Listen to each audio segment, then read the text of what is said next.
He was the general. We're at the top of the one daf mem tes samad aleph. We start today the Gemara Asiu Yoyev right at the beginning of the Yom. The Gemara here is in the middle of the story about Yoyev that was a general in David HaMelech's army, and Yoyev later was killed by Shlomo HaMelech because David, before he passed away, told him that he should kill Yoyev because different reasons we'll see here in the Gemara. That basically he killed two people. Yoyev killed Avner, which was a general in Shaul HaMelech's army, and he also killed another individual by the name of Amasa. And he had reasons why he killed them. He felt that they're chayiv misa. He didn't just do it stamazai. But David HaMelech felt that he made a mistake. And additionally, he also sided with one of the sons of David HaMelech, which was Adoniah, I think his name was Adoniah, that he should be the king and not Shlomo HaMelech, who David HaMelech wanted to be the king. And that was a merida. It was a merida against David HaMelech, and therefore he was chayiv misa. Okay, so now the Gemara before said that Yoyev knew that Shlomo is sending a shliach Bezdin after him, which was ben Yoyada, to come and kill him and bring him to Bezdin to give him a chayiv misa, or that Shlomo Melech himself will kill him. And he held on to the mizbeach. He said, "I'm not going from here." That's the story where we're holding. So now the Gemara here brings that there was a conversation back and forth, and here the Gemara continues. Asiyu Yoyev. Asiyu Yoyev, says the Gemara. So they brought Yoyev Daine to the Bezdin, to the Sanhedrin, to come and judge him whether he's chayiv misa. Amalei. So Shlomo HaMelech tells him, I believe that's understanding of the Gemara. Shlomo tells him, "My time mekatal til Avner." So the first thing he said, why you chayiv misa, is why is it that you killed Avner? I mentioned Avner was the general in Shaul HaMelech's army. Amalei. So Yoyev explained, Goyel, or actually I see the Bach is Goyel is Amalahu in the entire continuation of the conversation, which means he's not speaking to Shlomo HaMelech, but he's speaking to the Sanhedrin. He's speaking to Benayo, that's what it says there? Yeah. Okay, I saw different versions of this, whether he was speaking to Shlomo, to Benayo, or to the Sanhedrin. Okay. So he tells him, Goyel Adam da soil havoy, that the reason I killed Avner is because I'm a relative, which is a Goyel Adam, is when someone kills one of your relatives, so then you can avenge the blood and can kill that murderer. So this Avner, he killed my relative, my brother actually, Asal. Now the story with Asal and Avner, why Avner killed Asal, is also all history for itself. When there was battles between them, between the Melucha of Shaul HaMelech and David HaMelech, or I think it was actually later on, after Shaul passed away, and there was Mipi that some appointed as a king, and there was a fight between them, and Asal was running after following after Avner, and Avner warned him not to run after him, and then Avner killed Asal. So now after Avner killed Asal, so Yoyev says, so now I'm the Goyel Adam. Now the fact that the Gemara says here there is a Goyel Adam is in itself a chiddush, because usually Goyel Adam is only when you kill someone b'sheigig and he runs to a Ir Miklat, and there's a din of Goyel Adam there. But here it was b'mezid. Usually by b'mezid, there's l'chayda no din of a Goyel Adam. You have to have proper edim, you have to have warning, and then Bezdin gives a chayiv misa. But over here he's saying is a Goyel Adam for this that Avner killed his brother b'mezid. So from here some want to prove, I think the Rambam holds this, that even by a mezid, if there's no witnesses and there's no proper warning, then you can't give him a chayiv misa. A relative still has this din of a Goyel Adam. That's what it seems like here. Okay, so now Avner tells him, but Asal roidefava. This Asal was chasing me to kill me. So if a person is chasing you, we'll see later here in the Masechta Roidif, you can save your life by killing him. Amalei. So Yoyev still said, but when Avner claims that he only killed him because he was a Roidif, but he didn't have to kill him, he could have saved himself by injuring him with one of his limbs that he shouldn't be able to kill him. So he didn't have to kill him. So the fact that he did go ahead and kill him was not just in self-defense, not because he was a Roidif. So therefore, I'm a Goyel Adam and I'm avenging the blood, and that's the reason why Yoyev is saying why he killed Avner. Amalei. So he said back to him, if it's Binyayo, he said back to Yoyev, you're making a mistake. Lo yachalei. That this whole thing that he can injure him in one of his limbs is if he could, but he can't. If he can't, then by a Roidif, you're allowed to kill him, and that's what happened by Avner that killed Amasa. Amalei, so Yoav says that can't be, because Hashte b'doifen chamishis kivenle. When he killed him in a very, very specific way. He aimed a sword or a spear into a fifth rib in his into the fifth rib. I think that's a translation. Doifen chamishis in the fifth rib. Kiven the chsev, as the pasuk says, vayakeu Avner ba'achrei achanis al achoymesh, that Avner killed Amasa with the chanis, with a spear, and the chaimesh, which is the fifth rib. So he aimed specifically and killed him in this way, and you're telling me that he couldn't aim and injure one of his limbs to save his life? So therefore he says, Rabbi Yechon said about this pasuk, b'doifen chamishis, b'makom shemara v'kavet luyim bay. There's a place, the reason why he aimed there is because the gallbladder and the liver is there, and therefore he killed him that way. So he wasn't able to kill him by injuring one, or he wasn't able to injure him, that is, by one of his limbs to stop him from killing him. So this was Yoav's defense. Why he's not chayiv misa for killing Avner. Okay, so Amalei, so he said to him, Nezel Avner. Okay, so let's put aside this, that we're blaming you for killing Avner, that you have a defense. Now, from the Gemara here, it seems that they accepted this defense of Yoav, but from the continuation of the Gemara, it seems that they put this aside, but be'emes, they didn't really accept this defense of Yoav. That's what we'll see in the end of the Gemara L'Chayra. Okay, but now there was another taina against him, against Yoav. Why is Chayiv Misa? My time bekatalti Amasa. Why did you kill Amasa, which was another general in Shaul HaMelech's army?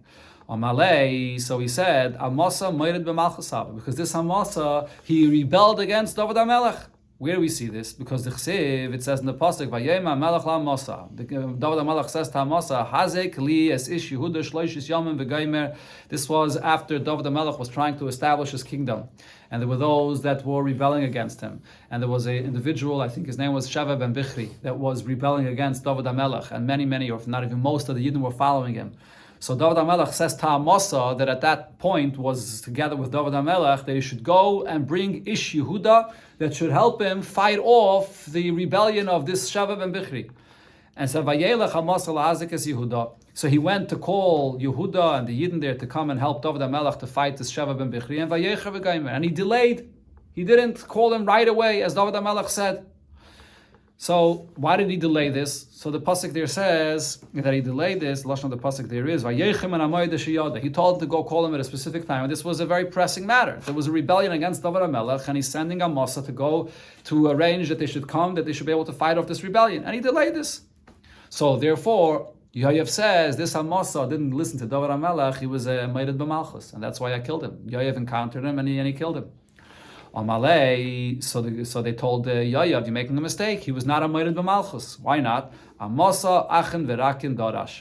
Amasa darshans, when it says in the pasuk achen v'rakin, that these are expressions of exclusions, which means that not always do you have to listen to the king, and therefore he was not a moired b'malchus. So the Gemara is soon going to bring the pasuk here where we see this achen v'rakin. So now, what happened? Ashkechinu, when he went to bring Ish Yehuda, as David HaMelech told him, but he found them, the Pasiach Lo b'Mesachta, that they began learning a certain Mesachta they were learning. And he didn't want to interrupt them from their learning to go and bring them to David HaMelech to fight the battle of David HaMelech. Amar, he said, Ksiv, it says, Kol asher yamra espicha v'lo yishama es dvarecha, l'chol asher tetzavenu yumos. So it says in the pasuk that anybody that will rebel against your word and will not listen to what you say, so then he dies. Meaning, someone that rebels against the king. Now, I would think that this includes if you don't listen to the king, even to listen to a king to do something against what it says in Torah. Even then you have to listen. Talmud Laima, so the pasuk says, and here this is the Achen Verakin that the Gemara was referencing before, and this is the pasuk that it says by Yeshua.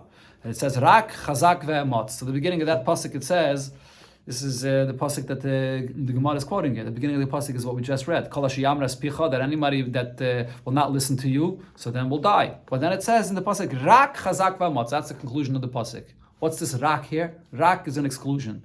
What it means is you have to listen to a king by Yeshua, over here by David HaMelech, not in every case though, not if it's against Torah. So therefore, Amasa said to himself, David HaMelech told me to bring these people to help him fight a war, but they're in the middle of learning. So they're not allowed to be mevatel Torah to come and fight the war with him.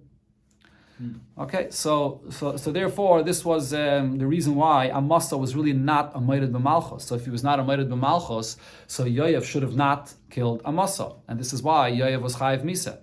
But the Gemara here actually goes on to say a different reason why Yoav was chayiv misa. It seems like here Tosfos says that the defense of Yoav was still good because he was under the impression that Yoav is a Moed b'malchus, and therefore he killed him. So he didn't stam kill Amasa. He thought he was a Moed b'malchus, even though, as the Gemara here says, he made a mistake. Okay, but now the Gemara goes on to say, so Ella, but they still Ben Yayo or the Bezdin, the Sanhedrin said to Yoav, Hahu Gavre Moed b'malchus have. However, this individual referring to Yoav himself, he is a Moed b'malchus. So even if you're not chayiv misa for killing Avner or killing Amasa, but you're a Moed b'malchus yourself. The Chesiv, because the pasuk says, Vashmu ba ad Yoav. Ki Yoav nota achrei Adoniya v'achrei Avshalom lo nota. That the rumor about Yoav was that he followed after Adoniya. He wanted him to be appointed as king after David HaMelech. And he didn't follow after Avshalom, even though Avshalom also wanted to be a king, but he did not follow Avshalom. So now the Gemara here adds and explains, why is it telling us here that he did not follow after Avshalom? My loy nota, Amar Rav Yehuda, so Rav Yehuda explains, Shebikish lintais v'loy nota. Really, he did desire to go against David HaMelech and follow Avshalom, which fought his father, David HaMelech, but he didn't. Now, what's the reason why he didn't? To my time, why didn't he follow Avshalom? Amar Rabbi Elazar said because he was afraid, not because he didn't want to rebel against David HaMelech, but he was afraid because Adayin lechluchas shel David kayemes, the youthfulness, the lachluchas, the youthfulness and the strength of David HaMelech was still there. So he was afraid to rebel against David HaMelech at that point. Only later, when David HaMelech was much older already, then he was ready to rebel against David HaMelech and he followed Adonijah. Rabbi Yosef bar Chanina says why at that point he didn't rebel against David HaMelech, because it's tagnine shel David kayamin. It's tagnine. The Gemara is going to explain here what tagnine means. Usually it's tagnine means stargazers, but it's not what it means here in this case actually. Usually stargazers is you follow what the stargazers tell you. Astrologists, that you follow them. But over here it means something else. As we'll see, these were the ones that went out in battle. That David HaMelech followed after them. Therefore the Gemara calls them tagnine. Rav Yehuda said in the name of Rav, and we had this earlier in the Masechta, that Arba Meis Yeladim Hoyle David, 400 children David HaMelech had. Some say that these were actually children of David HaMelech himself, but others say it wasn't his children. It was from the people of his army. Where were these children born from? Kulan b'nei Yefas Toyar hayu. They were born from a Yefas Toyar, which is what it says in the pasuk that if you see a Yefas Toyar in the war, you're allowed to have a relation with her. And these are non-Jewish women, and these are the children that were born from these Yefas Toyar. And they let their hair grow long, and this is talking about not a bloidis in the front, but they let their hair grow long, a ponytail. And they would go at the front of all the armies of David HaMelech, and they were the ones with the strong, mighty fist that David HaMelech had going in front. That this is why Yoav at this point was still afraid to mount any rebellion against David HaMelech. Now here the Gemara points out at this point that it says here that David HaMelech relied on these Bali Agrefen. That was the strength that he had in his war. Upliga de Rababa bar Kahana. This argues on what Rababa bar Kahana said. Rababa bar Kahana says that actually the strength of David HaMelech that he relied upon was his learning of Torah. And this was actually between him and Yoav himself actually. Yoav was the general of the army, and he went out to fight the wars, and David HaMelech sat and learned Torah. And so Rabbi Bakara said as follows: Ilmali David, if not for the fact that David was sitting and learning, Le'asa Yoav Muhammad. Yoav could not go out and fight the war. And Vilmali Yoav, if not for this, that Yoav was going out and fighting the war, Le'asa David Torah.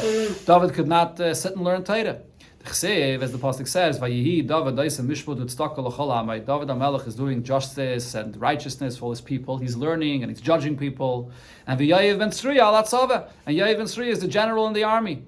So why is the pasuk saying these 2 points together? If it's describing David HaMelech, why is it bringing in that Yayev is al Atzava? Because it goes together. Ma Tamay David Asa Mishpud Utztaka L'chol Amay. How is it that David HaMelech is sit and learn and judge Yidden? Mishum the Yayev al Atzava, because Yayev is fighting the battles. He's the general in the army.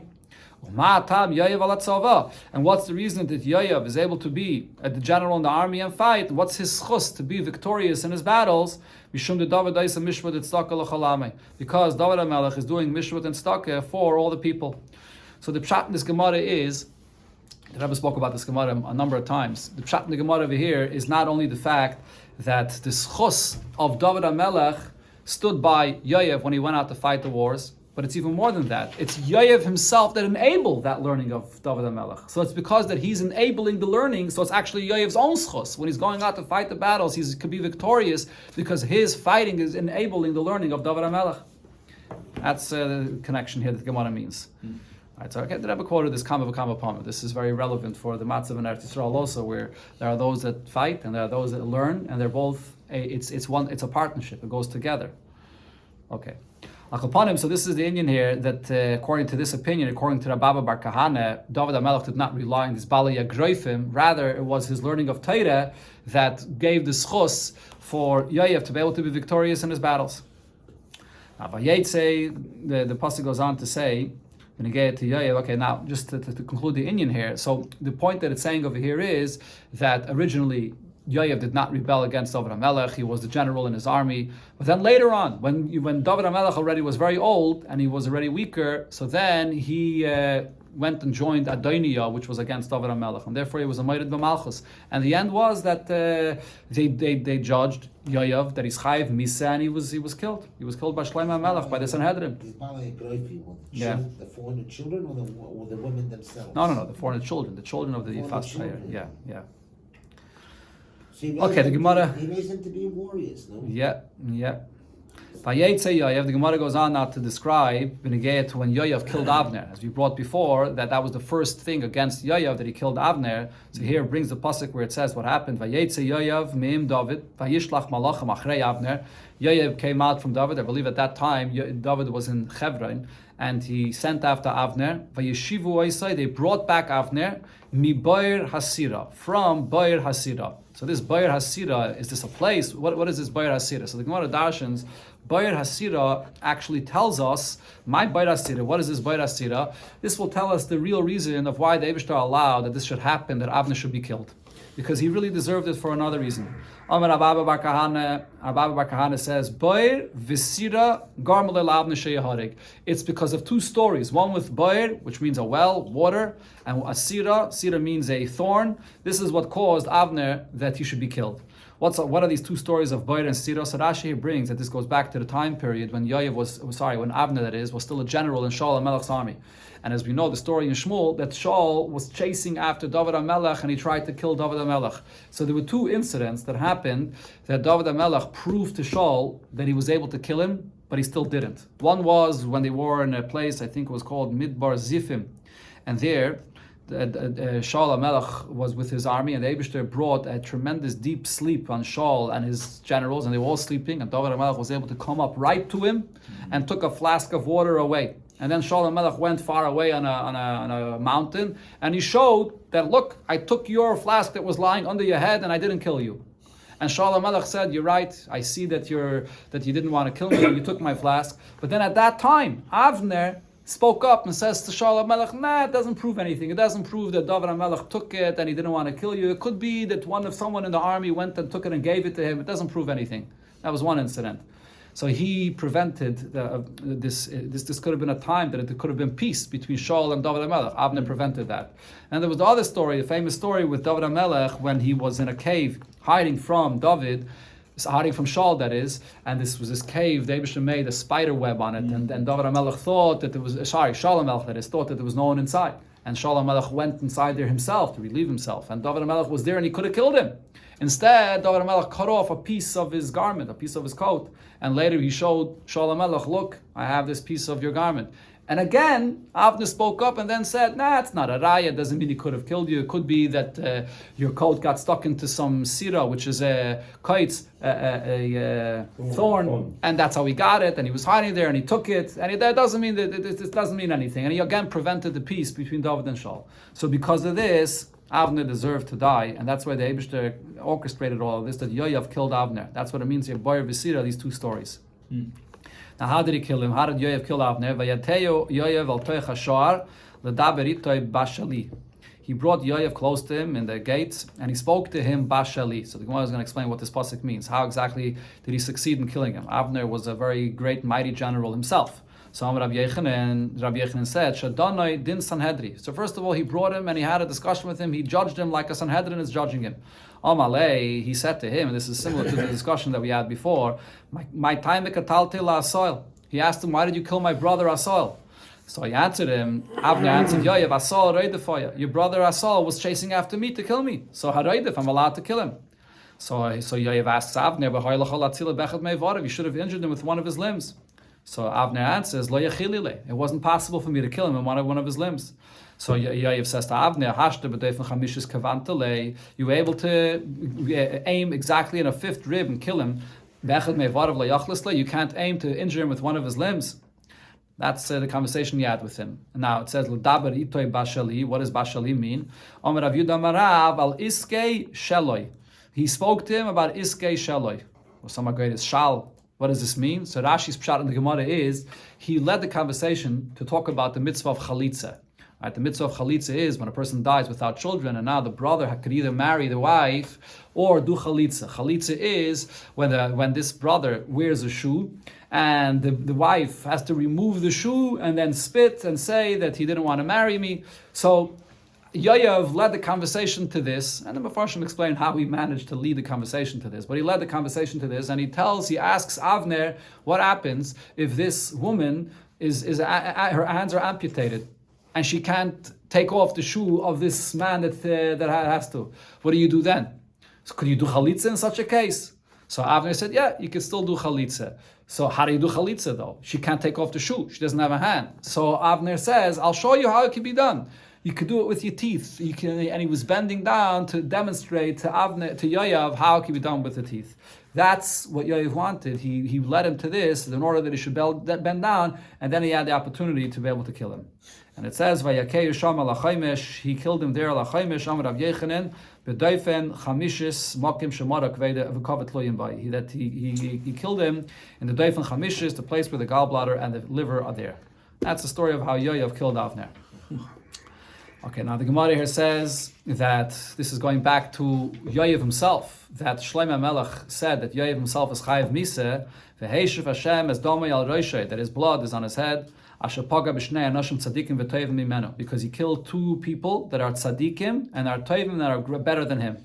Right, so that's why Yoav had to be killed. So here's where you see l'chayre in the Gemara that even though before it said that Yoav had a defense to explain why he's not chayiv for the misa for killing Avner or Amasa, but here it says that Shlomo HaMelech said that he's chayiv misa for killing two people that were better and greater than him, referring to the Avner and Amasa that he killed. So why were they better than him? So the Gemara says, it says here two expressions, tzadikim and toivim mimenu. What does this mean? Toivim shayu darshim achen verakin. They were better than him because they darshan the achen verakin, which means that sometimes you don't have to listen to the king. If the king is saying something that goes against the Torah, then you don't have to listen to him. So regarding the story of Amasa, the Gemara brought before, that when Amasa was asked by David HaMelech to go bring the Bnei Yehuda to help him fight a war, but if they were in the middle of learning Torah, he didn't listen.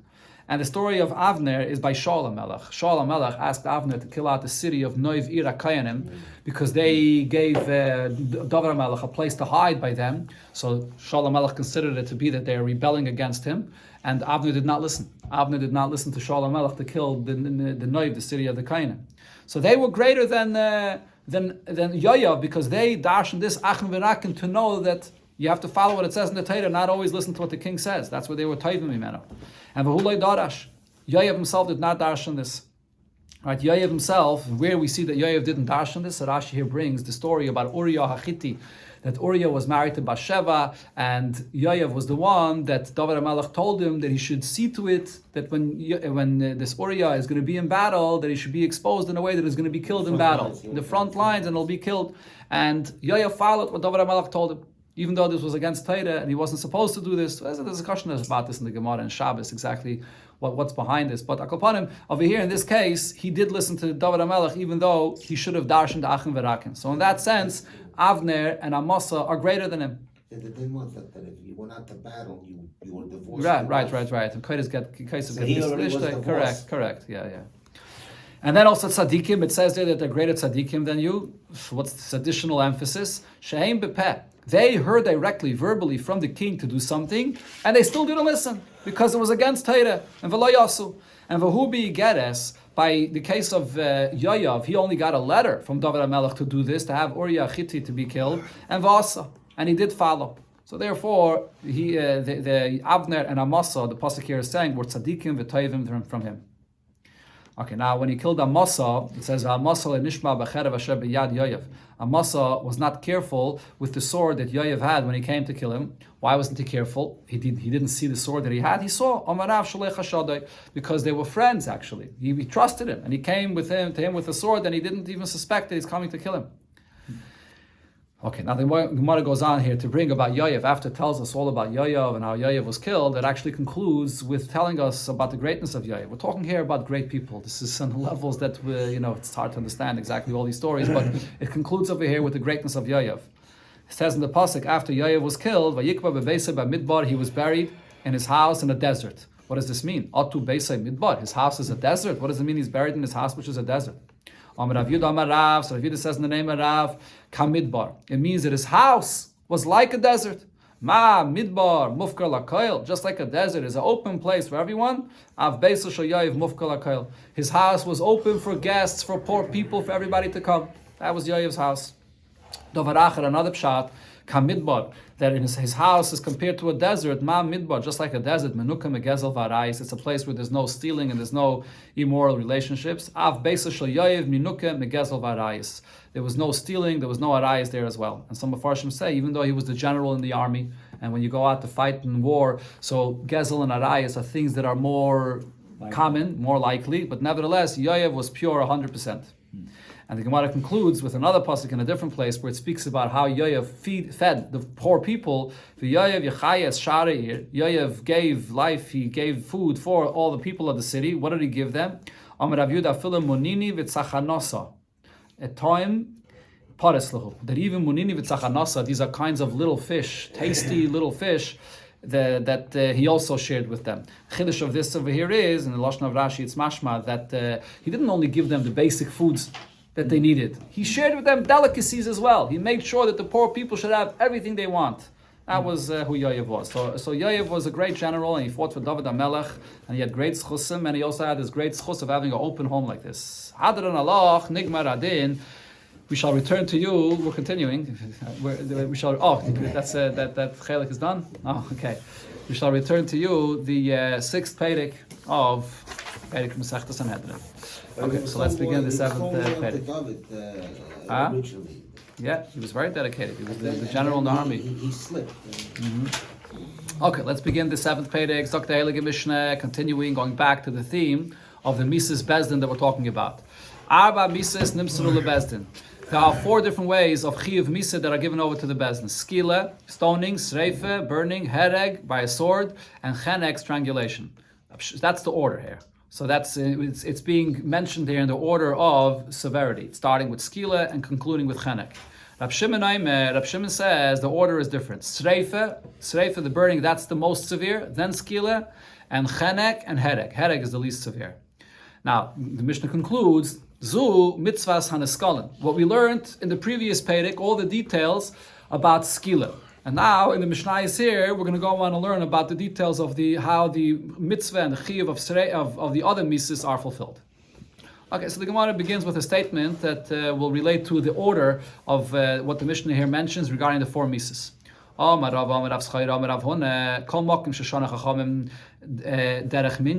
Anytime you see in the Mishnah where it counts things and it lists things in a certain order, it doesn't, the list that it says is not precise. Besides the seven different samanim, these are seven different cleaning agents that are mentioned here in this Mishnah, Mesechtem Nida. Okay, so I'm going to need help over here. You'll help me out over here with the translation of these seven cleaning agents.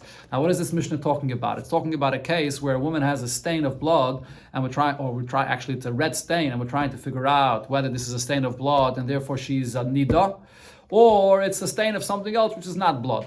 So the Tanan, the Mishnah says that there's a way how to check this out. Shiva Samonim, these 5 or 7 rather cleaning agents, Mavirin ala Kesem.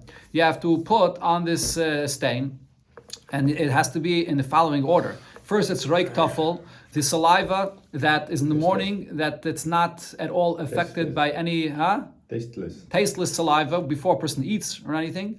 Umei Grisim, the water of different beans, kinds of beans, and Umei Raglayim, urine, after a certain amount of time. Also, it could be used for this. Veneser, which is from some kind of a herb. A buris, which is another. They don't translate it. Buris, kamulia. Also not translated. Okay, and the last one is va'ashlach, or the Gerse is va'ashlag, which is another kind of herb. Okay, I thought they have good translations there, but I guess not. Okay, so these are the 7 things that you have to put on the blood, and if it washes it off, then it means it was blood. But if it doesn't wash it off, that means that it's something else. Okay, so this is the order. Now the Katani Sefer, here the Mishnah says, if you put all these cleaning agents on the stain, not in this order that it's mentioned here in the Mishnah, or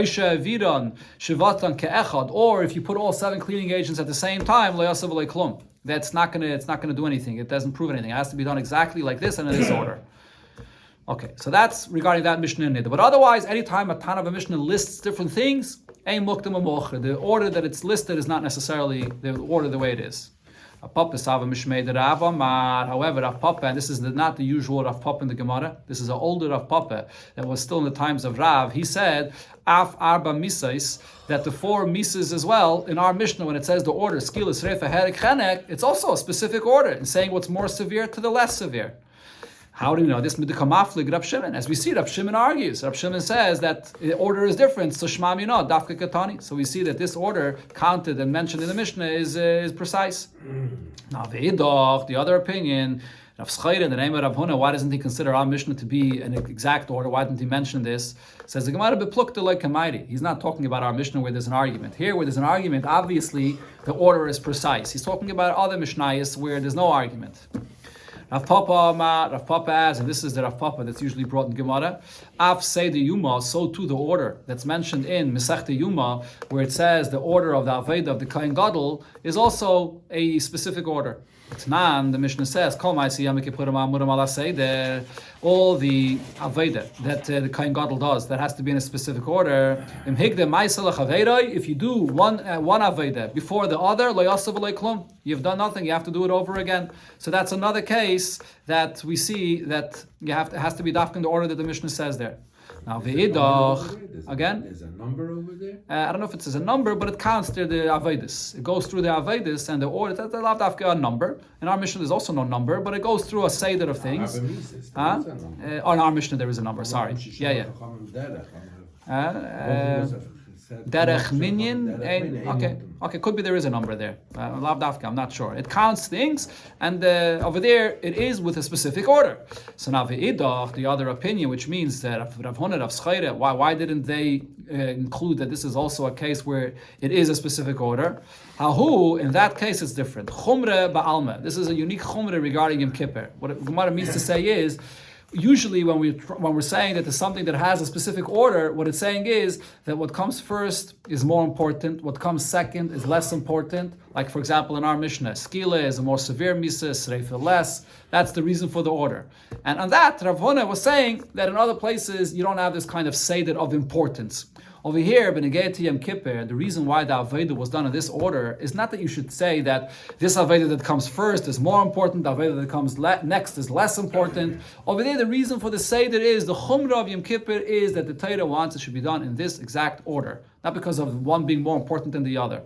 So therefore, that is not included in what Rav Huna was saying, that it has to be in this order. Rav Huna B'rei Rav Yeshua says there's another case where there's a specific order how it has to be done.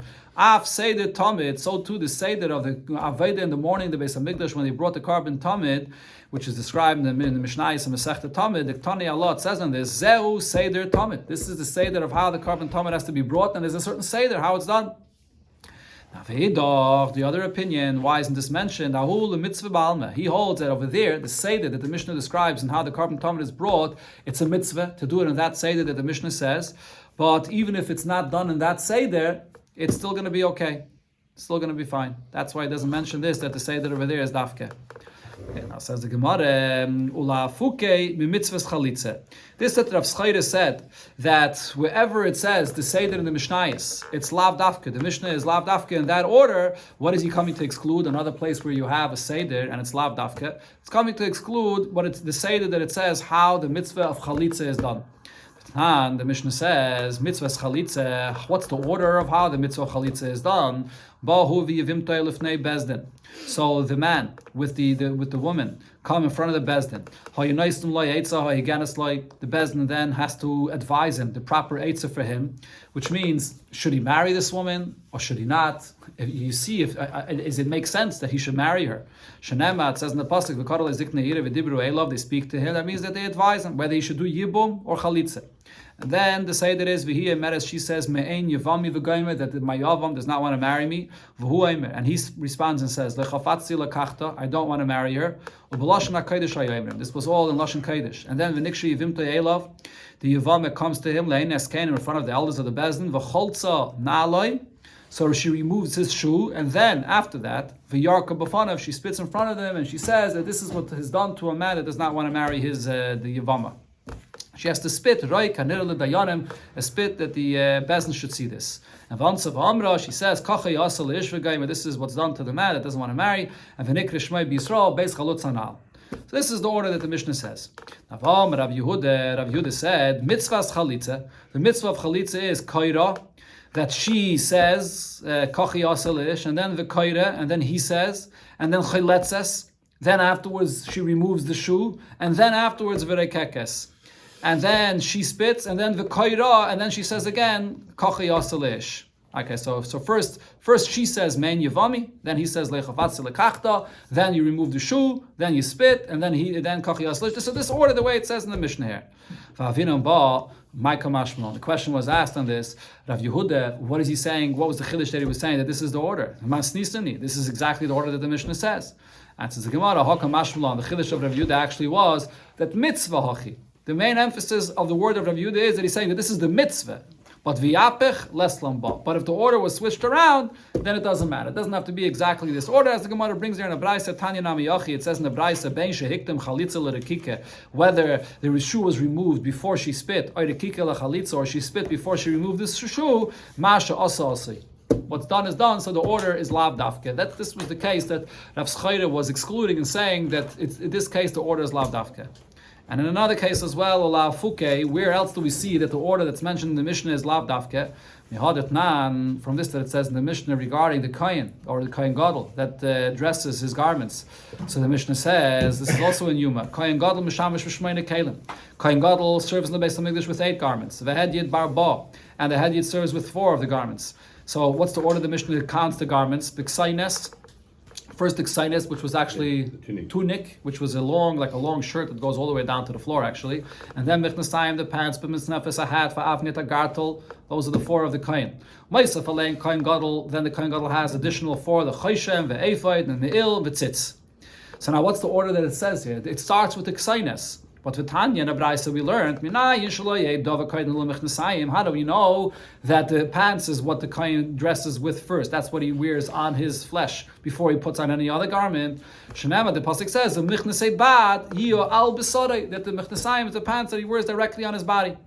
So the Tana, my time, so why does the Tana say it out of order? He says the first ksaynes before the michnasayim. The answer is Mishum Da'akdamei Kra, because in the pasuk it comes first. Now the Kra, my time Akdamei, in the Torah, why does it mention the Ksaynes first? Mishum D'Machasya Kula Gufei Adifale, because this is the garment of the Kohen that covers his entire body. Each other garment only covers a part of him, but this covers his entire body, so therefore mentions this first. So this is the other case that the garment of the Kohen here is not mentioned in order. Unlike, this is what Rav Schreire was saying, that Ein Moktem U'Mocher and the Tzeder, the way it says it in the Mishnah.